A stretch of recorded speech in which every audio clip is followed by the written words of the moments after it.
Hey there, caregiver entrepreneurs. Welcome back to another episode of the Caregiving and Entrepreneurship Reimagined podcast.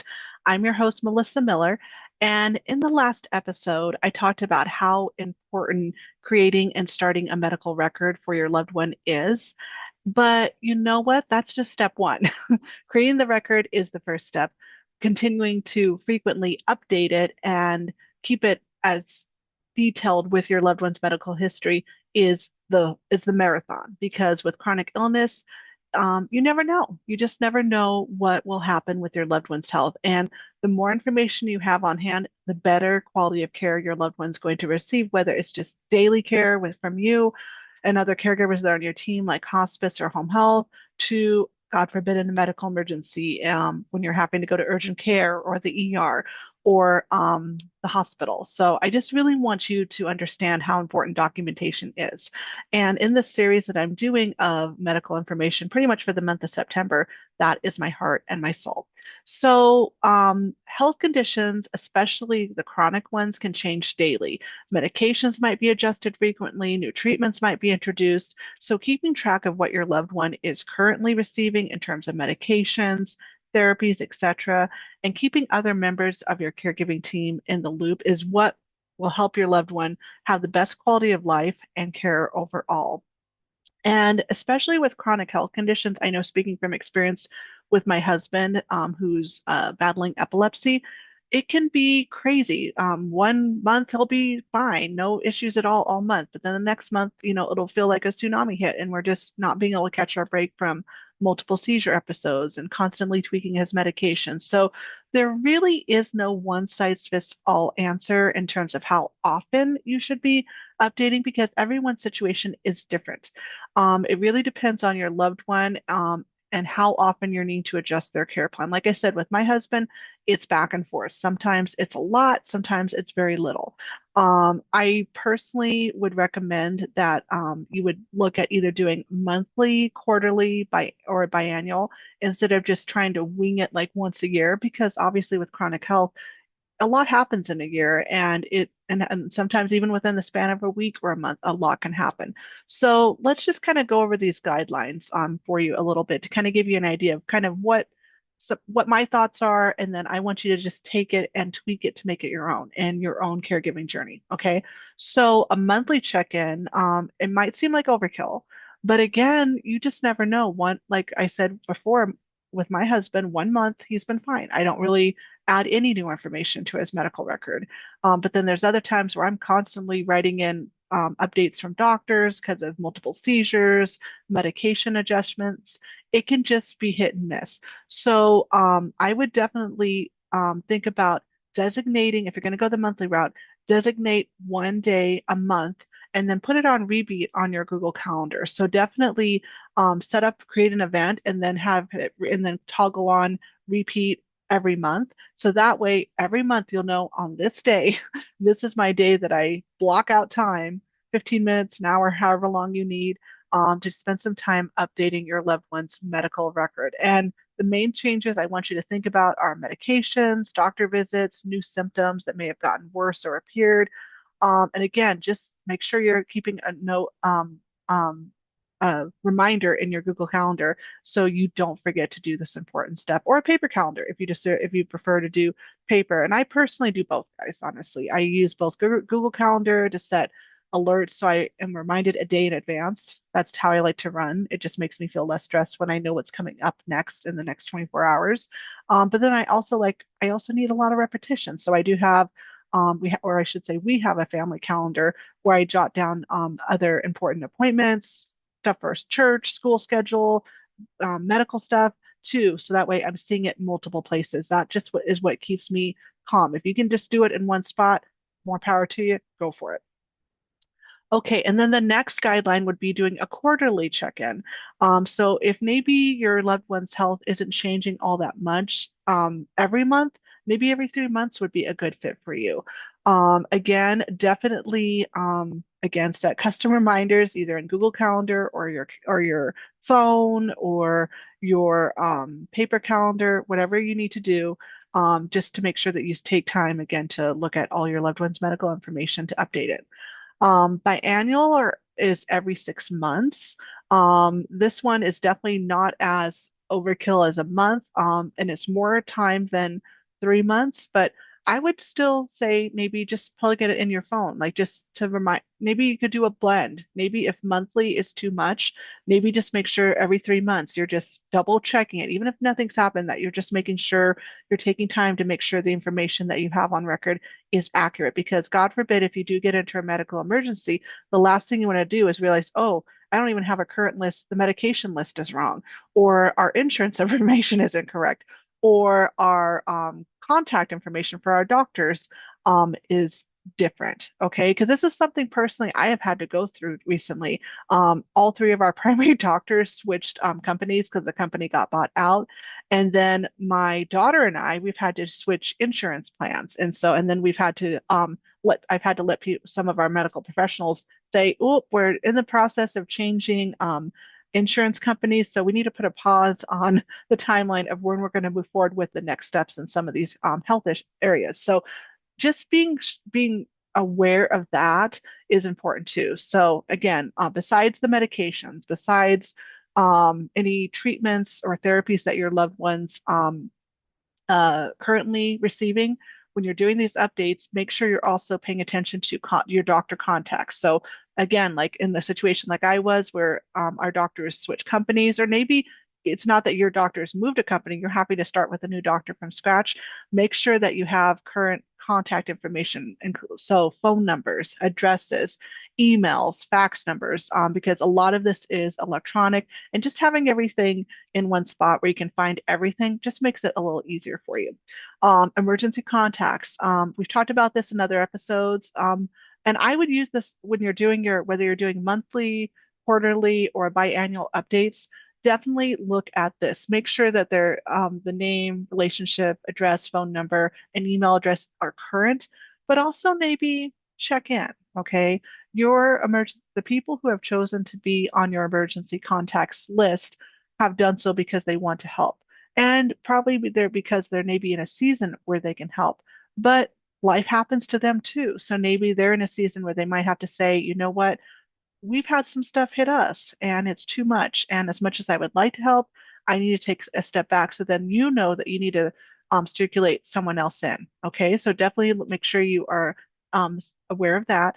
And then again, like I said, insurance information. This is a big one because the last thing with everything else that you have on your plate, you do want to make sure that your loved one gets the care that they need, the medications, therapies, the hospital visits, or the follow-up appointments, the specialist visits. You want them to get everything they need, but it can also be expensive, guys. So I want to make sure that you are paying attention and keeping your insurance information covered.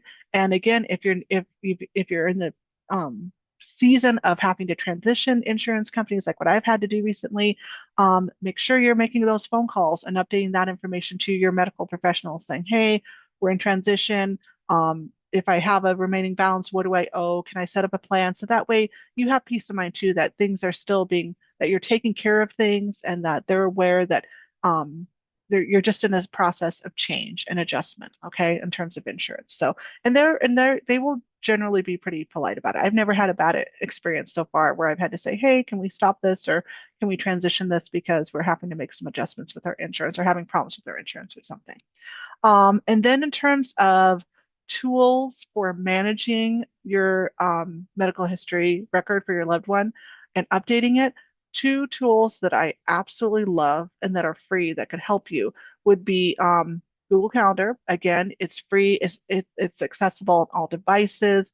I personally, because I do have so much going on between personal with church and family and my daughter's school schedule now, and what I'm doing for my business and my husband work schedule and medical stuff. There's a lot going on. I love with Google Calendar how you can color code. It has saved my high, guys. It really has.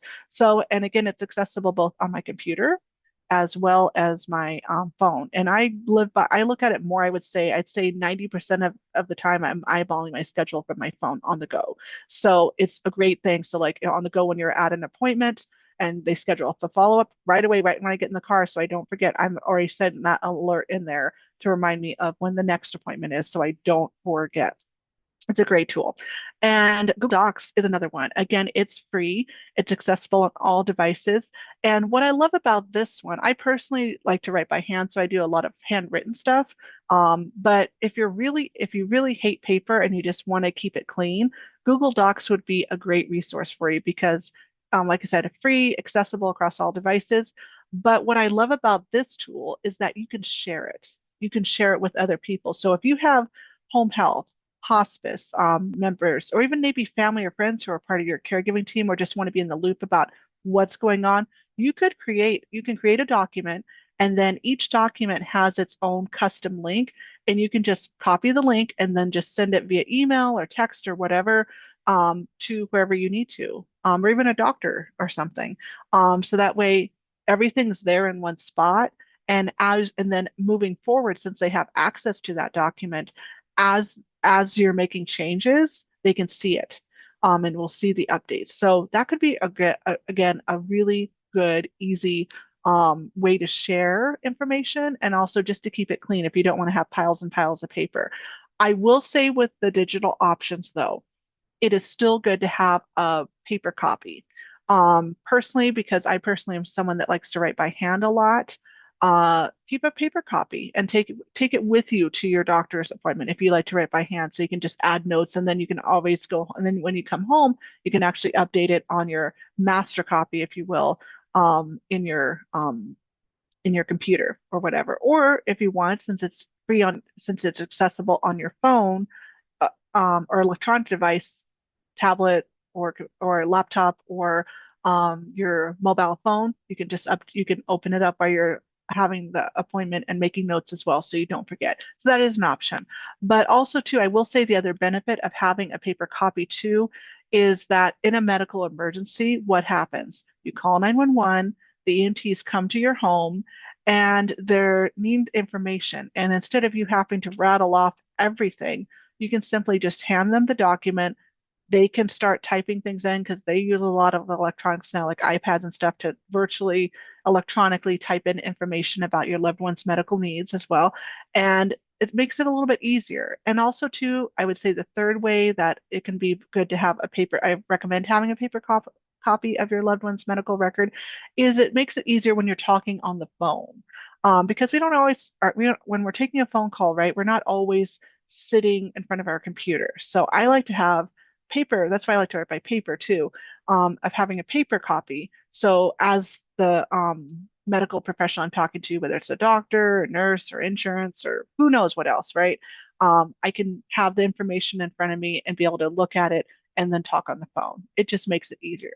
So anyway, I just think that again, those are just two tools. There's a lot of other stuff out there, and if you're a person that really is into a lot of different softwares like organizational type or productivity software, there's other tools out there like Xtiles, Asana, Notion, or even you could just do a Word doc. I know with my parents, they didn't use Google Docs, but they did this a similar system too with their medication list and their surgery list of having a master um, uh, medical record, if you will, on their computer, and then they frequently updated it, but then they always made sure they printed off a current copy and kept it in a folder so they could just access it whenever they'd have to go to routine medical appointments. So then their doctor could make a copy and have it attach it to their records. So it just made it easier. So again, there's no one size fits all approach to this. I just want you figuring out a system that works for you. And if figuring out what works for you, or even just taking the time to sit down at your computer or sit down at your desk or your dining room table to do this is overwhelming to you, I got you. I want to help you. First of all, take a deep breath, and I want you to just start something, and then create a schedule that works best for you, where you are updating monthly, quarterly, biannually, and stick to it. But you can't do that if you don't have a medical record to begin with. So if you are done trying to do it yourself or you just don't want to do it yourself, I will do it for you. I am still offering my $97 911 response blueprint calls. It's an hour-long call. Basically, we just sit on the call. I create a customized Google Doc for you. And then from there, once we've created with your loved one's medical history, you're off to the races. You can then easily print it, so you have a paper copy. You can edit it from any electronic device moving forward, and you can again share the link with any other member of your caregiving team, so they are in the loop about what's going on with your loved one's medical history. So I really hope this information helped. I get it. Medical history and just keeping track of what our loved one's done, what they're currently doing, and what options are potentially on the table is a lot to take in, especially again with chronic illness. It changes on a dime. There's so much going on, so much information. And besides being a caregiver and also a business owner and also a parent or, a spouse, there's so many other hats that you're having to navigate and run with as well. So I want to try to make it easy for you to where you have a system that you can maintain and still have the time and less stress to focus on other areas of your life that mean a lot to you. So that's it for today's episode of the Caregiving and Entrepreneurship Reimagined podcast. Thank you so much for tuning in. I really do appreciate it. If you're new, don't forget to like, follow, subscribe, leave a review, share the episode or any episodes I've done that you think might benefit somebody else, because sharing is caring. I'm passionate about making sure that this content helps you and helps as many people as possible in whatever season of caregiving and entrepreneurship they're in. And as always, remember, I am in your corner. So if you are feeling stuck, reach out to me via email or message me over on my website or Instagram. I'm here to cheer you on. So I will see you guys in the next episode of the Caregiving and Entrepreneurship Reimagined podcast. Take care, guys.